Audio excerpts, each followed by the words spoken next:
In a previous lecture, I discussed capacitors with you. A capacitor, remember, is an electrical device whose purpose, depending on your point of view, is to either store electric charge or to store electrical energy.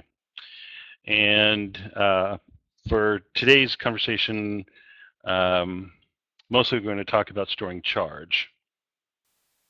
So let me remind you, first of all, of a few of the basics. So I have a capacitor.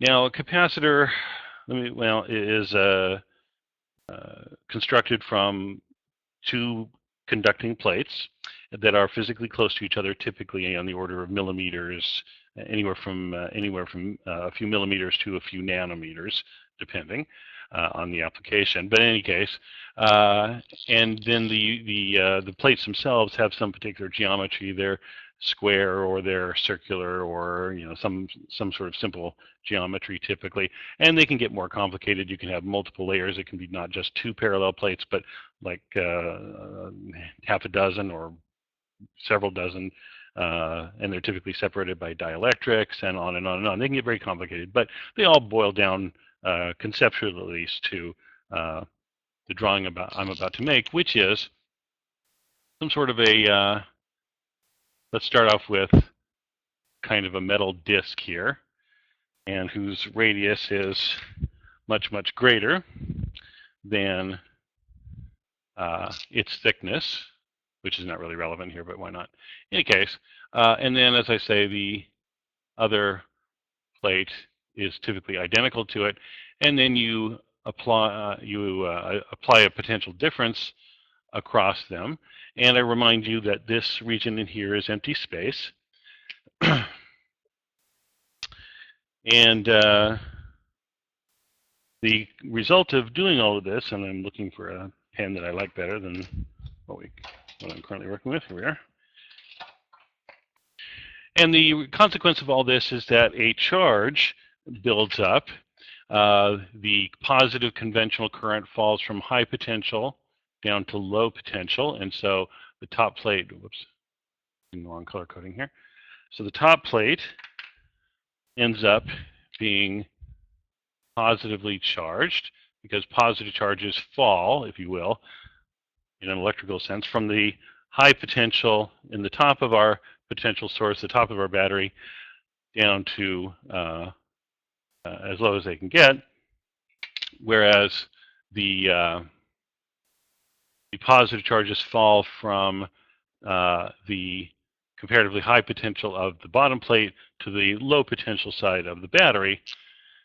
And so the bottom plate ends up being overall negatively charged, okay?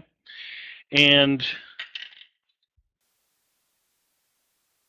the result here is a couple of things. One, the potential difference that results from this separation of charge here is also going to be V, but it'll be V in the opposite sense. If you like, V goes from 0 to high over here. V goes from high potential down to low on this side. And so the two potential drops, when this potential drop becomes equal to this potential rise here, then the net potential difference from one side of the capacitor to the other, when you add these both together, is 0. At that point, the charging process stops. The capacitor is now fully charged with a potential difference equal to the potential difference of the battery that caused the whole thing, and a whole bunch of charge stored. And the amount of charge that you stored is calculated simply this way: Q equals C times V. C is the capacitance of our capacitor. Remember that the capacitance is dependent on the geometry and construction of the capacitor itself. So far, so good. Now, I want to ask the question, what if I insert a second capacitor into this setup? There's a couple of ways to do that, and we're going to investigate both of them. And here's the first one. Suppose I make an electrical connection here and just string another wire along here, and I bring it down here.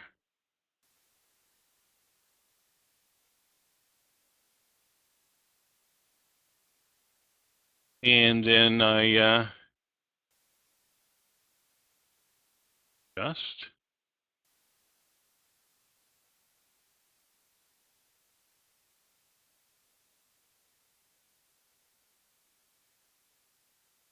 put my second plate there. Okay. Question is, what happens now? In other words, to be more specific, what can I say about the charge on this second capacitor? What can I say about the potential difference across the second capacitor? What effect does putting this here have on the charge and the potential drop over here? How does this all play out?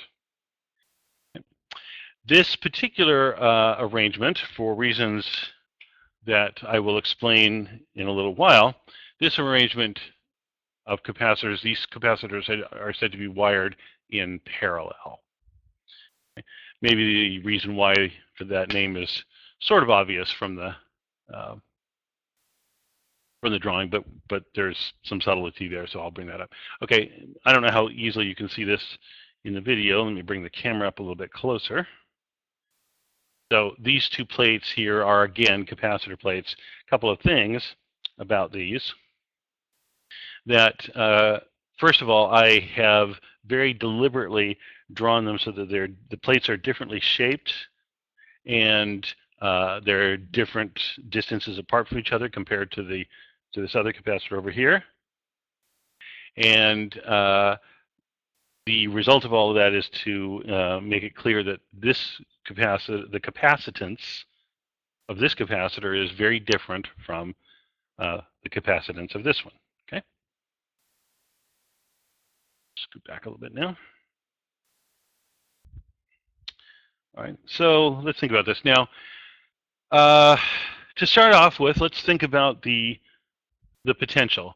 I don't think it will be too hard for you to accept the idea that it is still possible to charge up both of these capacitors arranged as they are, and we're going to ask several questions, and one of them is going to be how much charge do we end up being able to store in this arrangement, and again, what kind of potential difference do we get? But to that last point, to that last question, let's think about the potential difference. So let's suppose that we do manage to charge this thing up and that the charging process again stops as it did for just a single capacitor.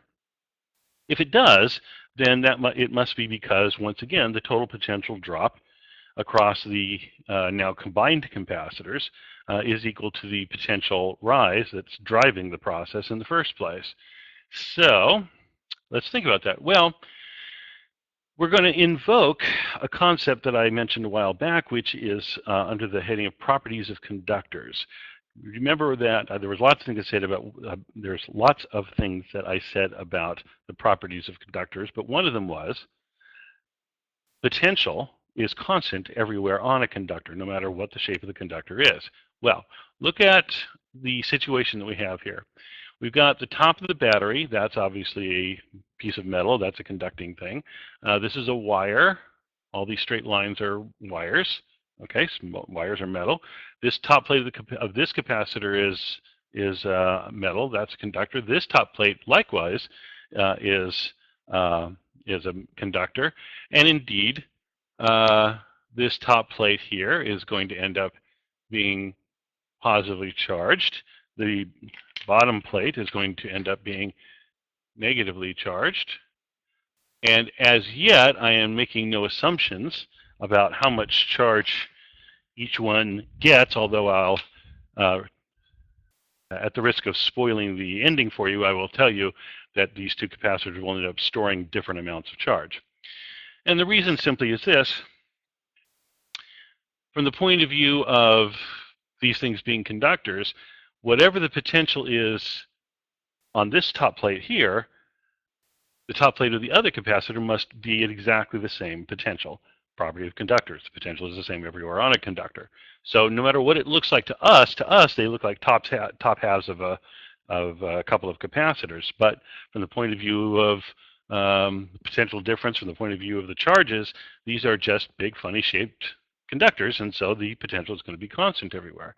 So if I call the potential up here on the top plates both, call it VA, I guess, and call this one down here VB, this top plate must also be VA. This bottom plate must also be at VB. Typically, in this arrangement, V sub B will actually be 0 volts, but I'm going to stay general for now. Okay, so the bottom plates likewise must be at the same potential. Obviously, the top plate and the bottom plates of each capacitor are different, but potential at this bottom plate and the potential at this bottom plate must be equal to each other, and they must both be equal to the potential at the bottom of the battery. Same argument for the top plates. Okay?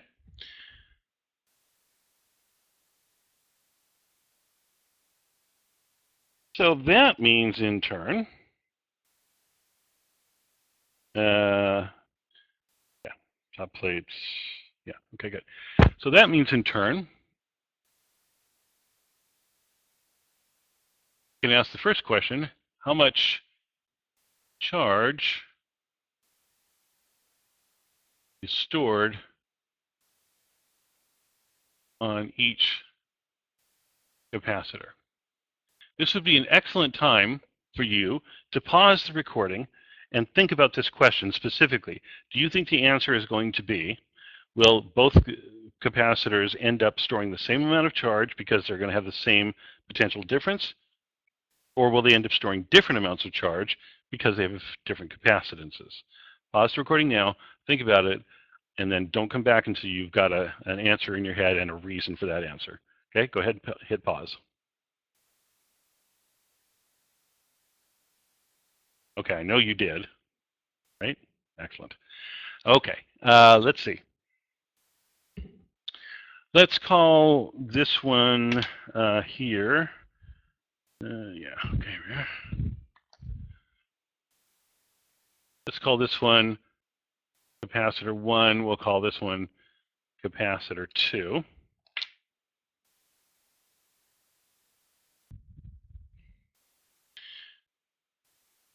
Well, let's see. The amount of charge we can store on capacitor 1 is going to depend on capacitance of capacitor number 1 and the potential difference across capacitor number 1. But the potential difference across capacitor 1 is just VB minus VA, which is simply V, the potential supplied by the battery.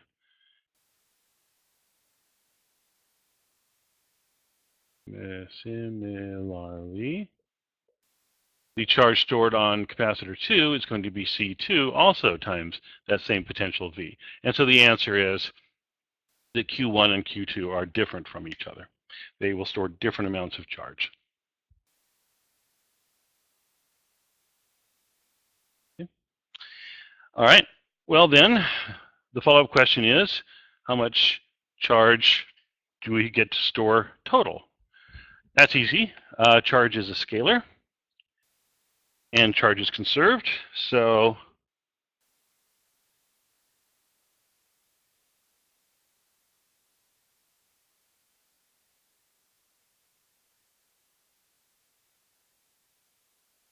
call the total charge that we managed to store, just Q, is going to be the sum of those.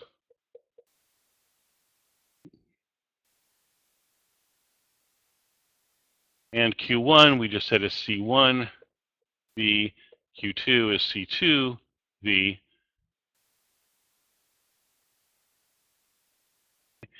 But here's a cute way to write this. Q is equal to C1 plus C2 V. But the so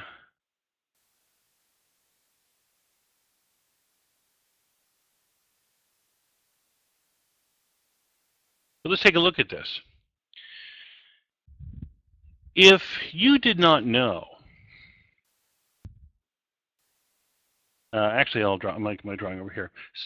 Suppose you didn't know and I didn't tell you that there were two capacitors in here. Suppose they were hidden by a black box or anyway some sort of a complicated circuit. Let me draw you a schematic, simplified schematic diagram of this whole thing.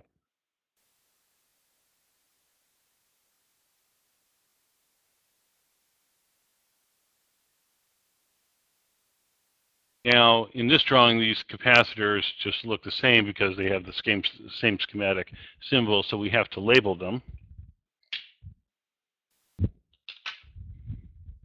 And by the way, this kind of schematic is the sort of diagram I'm going to almost entirely be using from this point forward. Okay, now here's the thing. If I did not tell you that I had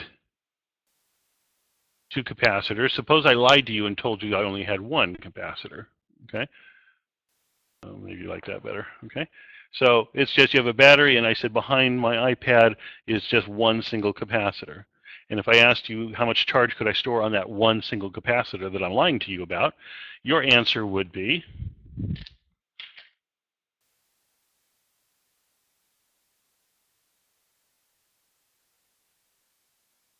simply Q would be equal to C times V, where C is the capacitance of the single capacitor that you thought was behind there.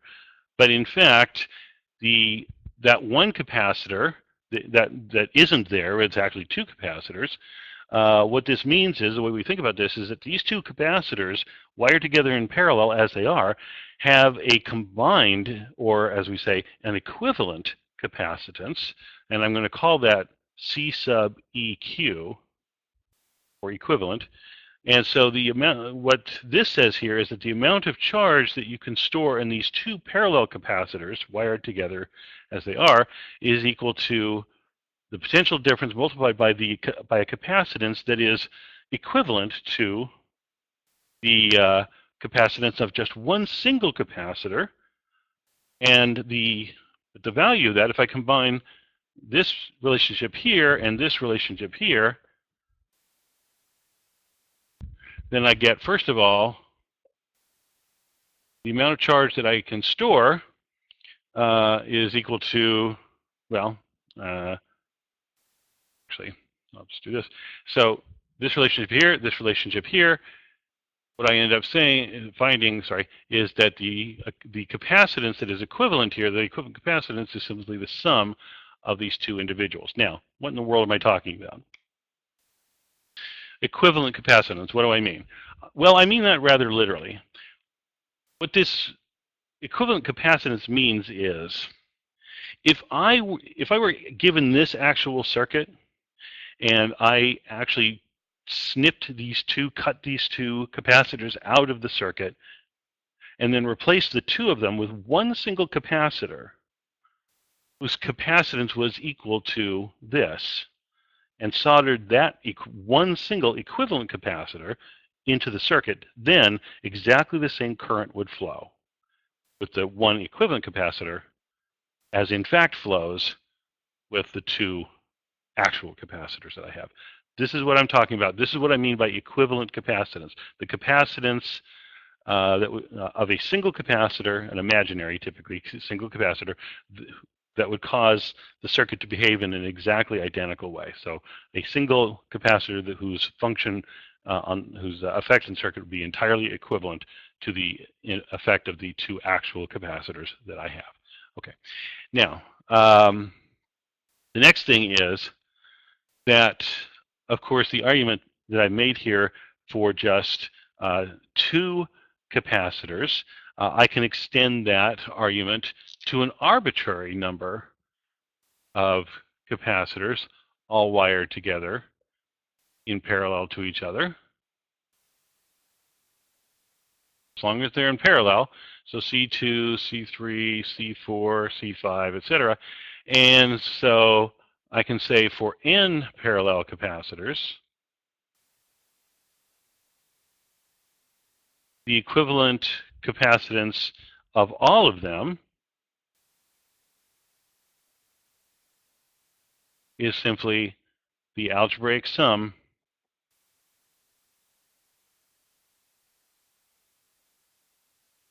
of the capacitance of each individual capacitor. All you have to do is add them together. Okay. Now, examples of doing this are both simple and trivial, pretty obvious, and we will do some nevertheless, but not just yet, because now what I want to do is look at the other possibilities, again, of multiple capacitors, but this time wired together not in parallel to each other, but in series. That will be the next recording.